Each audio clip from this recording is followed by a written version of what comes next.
Hai sobat, Assalamualaikum warahmatullahi wabarakatuh. Bagaimana kabar kalian? Semoga kalian sehat ya. Terima kasih sudah klik video ini. Mari bagikan pengetahuan Islam dengan cara like, share, and subscribe channel Kepoin Islam. Semoga bermanfaat bagi kita semua. Kepoin Islam yuk.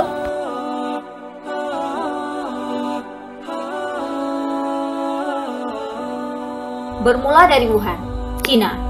Saat ini, pandemi virus corona atau populer disebut COVID-19 sedang melanda dunia. Virus ini menyebabkan kematian yang tidak sedikit jumlahnya, tak terkecuali Indonesia yang mayoritasnya berpenduduk muslim. Tak mengenal jenjang sosial, baik itu kaya atau si miskin, dewasa atau anak-anak, pria atau wanita. Semua bisa terjangkit virus corona. Islam mengajarkan, dengan adanya pandemi ini menyadarkan kita semua pada keabsolutan kekuasaan Allah Subhanahu wa Ta'ala. Semua makhluk berada dalam genggamannya.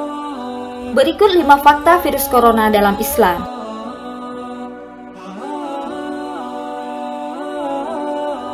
5. Lockdown. Beberapa negara atau wilayah sudah memberlakukan lockdown atau karantina wilayah untuk memutus tali rantai penyebaran virus corona. Sebagian orang masih menganggap remeh mengenai hal tersebut, sehingga bisa berakibat sangat fatal kepada orang-orang atau kerabat sekitar. Sejarah Islam menunjukkan bahwa kita tak seharusnya menganggap remeh pandemi dan epidemi. Hal ini dicontohkan pada masa kepemimpinan Khalifah Umar bin Khattab radhiyallahu anhu. Khususnya, ketika wabah penyakit taun sedang melanda di Syam, Umar bin Khattab melakukan diskusi dengan para sahabat, sehingga akhirnya Amr bin As mengeluarkan gagasan mengenai karantina berbasis kota. Dengan seizin Allah Subhanahu wa Ta'ala, karantina berbasis kota ini ampuh untuk meredam wabah penyakit taun. Sikap Umar bin Khattab dan Amr bin As dalam menanggapi wabah penyakit menunjukkan bahwa umat Islam haruslah strategis dalam mengambil tindakan. Dengan demikian, Islam tidak mengajarkan kita untuk berserah diri pada nasib mengenai sehat dan sakit, namun berikhtiar semampu kita dan berdoa untuk memohon perlindungan Allah Subhanahu wa Ta'ala dari pandemi. Hal ini selaras pula dengan sabda Rasulullah SAW. Taun atau wabah penyakit menular adalah suatu peringatan dari Allah untuk menguji hamba-hambanya dari kalangan manusia. Maka apabila kamu mendengar penyakit itu berjangkit di suatu negeri, janganlah kamu masuk ke negeri itu.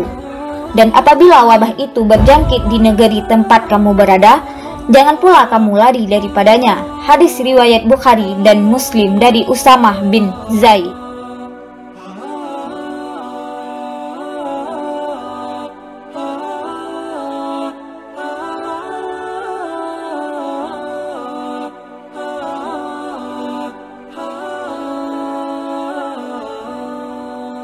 Keempat, keharmonisan keluarga. Sebelum wabah corona melanda penjuru negeri, mayoritas manusia lalai dengan dunianya di luar rumah, sehingga keharmonisan dalam keluarga menjadi renggang. Namun, patut kita syukuri dengan adanya virus corona menarik hati kita untuk kembali ke fitrah manusia sebagai makhluk keluarga. Selama ini seperti yang kita ketahui, globalisasi telah merubah fitrah manusia menjadi orang yang individualis. Mereka sibuk dengan urusan masing-masing, tanpa memperdulikan orang lain. Manusia selama ini dibutakan dengan harta benda, punya pangkat, punya jabatan dan merasa status sosial tinggi. Mereka lupa diri dan terlalu mencintai dunia. Padahal dunia hanyalah tempat persinggahan sementara. Harta benda, pangkat dan jabatan tidak akan berguna kelak kita berada di akhirat. Sebelum adanya wabah dari virus corona ini, orang selalu keluar rumah dari pagi sampai malam. Baik itu orang tua yang mencari nafkah ataupun anak-anak remaja yang sedang menempuh pendidikan. Dulu orang sering berkeliaran ke sana kemari, sehingga rumah hanya menjadi tempat untuk tidur dan membuang kotoran. Seharusnya rumah dibangun untuk tempat berteduh satu anggota keluarga, memberi nasihat dan membagikan informasi satu dengan yang lainnya. Munculnya musibah dari wabah COVID-19 telah membuat kita untuk selalu berada di rumah bersama keluarga, baik dalam melakukan pekerjaan atau melakukan pembelajaran untuk anak-anak yang sedang menempuh pendidikan. Disinilah kesempatan yang sangat berharga bagi semua anggota keluarga, kesempatan yang sudah jarang terjadi. Kalaupun ada waktu dalam berkumpul, pasti masing-masing sibuk dengan gadget canggih yang selalu berada di tangan.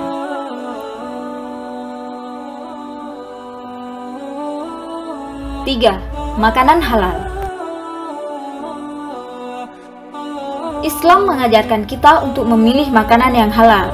Fenomena hari ini banyak yang tidak mengindahkan perintah Allah Subhanahu wa Ta'ala, sebagaimana terkandung dalam Al-Quran Surat Al-Baqarah ayat 168. Ya ayyuhan nasu kulu mimma fil ardi halalan tayyiba wa la tattabi'u khutuwatis syaitan innahu lakum aduwwum mubin.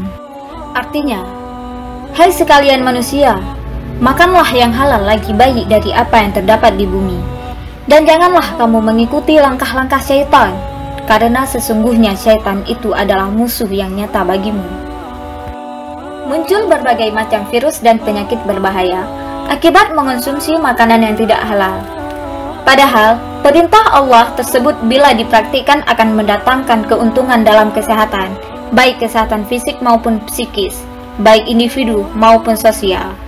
Fenomena hari ini, khususnya di negara-negara yang penduduknya mayoritas non-muslim, muncul wabah virus corona atau COVID-19 yang disebabkan perilaku manusia mengkonsumsi makanan tidak sesuai perintah Allah, yaitu makanan halal dan baik.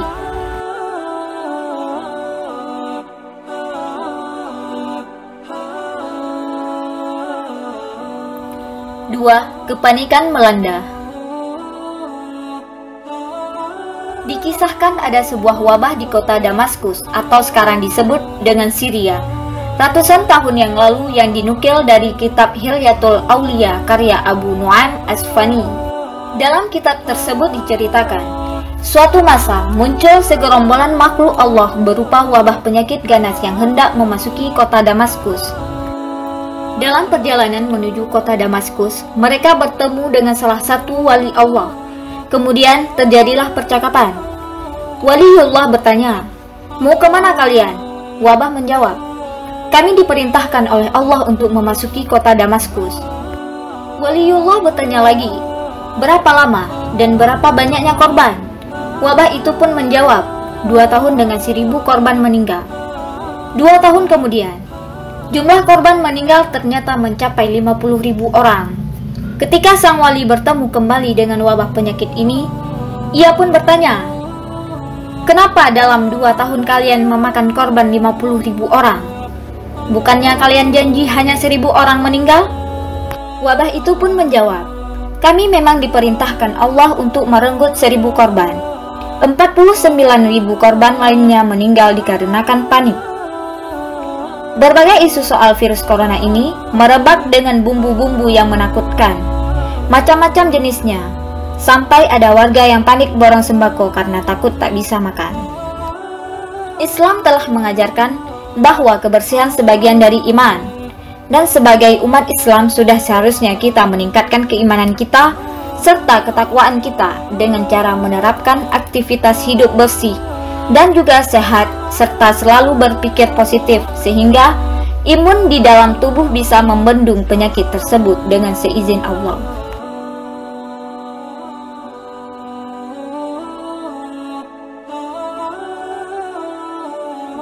Satu, hikmah.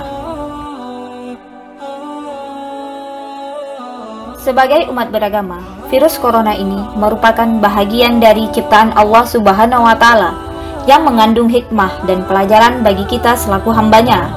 Dalam surat Ali Imran ayat 191, Allah berfirman, "Alladzina yadhkurunallaha qiyaman wa qu'udan wa 'ala junubihim wa yatafakkaruna fi khalqis samawati wal ardh.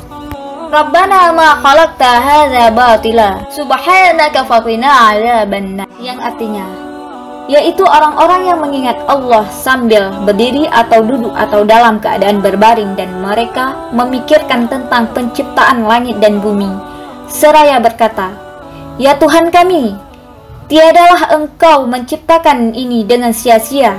Maha suci Engkau, maka peliharalah kami dari siksa neraka." Oleh karenanya, dalam ajaran agama Islam, penyebaran virus corona dapat diambil pembelajaran dan hikmahnya, yaitu ada 3 hal. Pertama, sebagai ujian keimanan bagi hamba-hambanya yang soleh sebagai cara dan bentuk Allah untuk meningkatkan kualitas keimanan dan ketakwaan hambanya. Kedua, sebagai teguran Allah kepada hambanya, Allah menurunkan berbagai macam musibah yang membuat manusia ketakutan, termasuk wabah virus corona ini, sebagai teguran kepada hambanya dikarenakan hambanya sudah banyak yang lalai melaksanakan ajaran agama, dan banyak pelanggaran hukum-hukum agama yang seharusnya dihindari dan dijauhi. Maka Allah tegur dengan musibah ini agar manusia kembali kepada kebenaran. Ketiga, virus corona ini merupakan azab dari Allah Subhanahu wa Ta'ala, karena manusia menjauhi agama, bahkan mengingkari ajaran agama. Perbuatan maksiat dan dosa terjadi di mana-mana, dilakukan manusia secara terang-terangan tanpa ada rasa malu. Manusia telah banyak membuat kerusakan dan dosa di permukaan bumi ini tanpa takut atas kemurkaan dan azab Allah. Maka Allah turunkan azab sebagai akibat dari perbuatan manusia itu sendiri. Dari itu semua, kita bisa mengambil hikmah dan pelajaran dengan mewabahnya virus corona yang sekarang sudah menjadi pandemi global. Mudah-mudahan Allah Subhanahu wa Ta'ala menjaga dan menolong kita semua dari berbagai musibah dan wabah penyakit yang membahayakan kehidupan kita. Wallahu a'lam bishawab.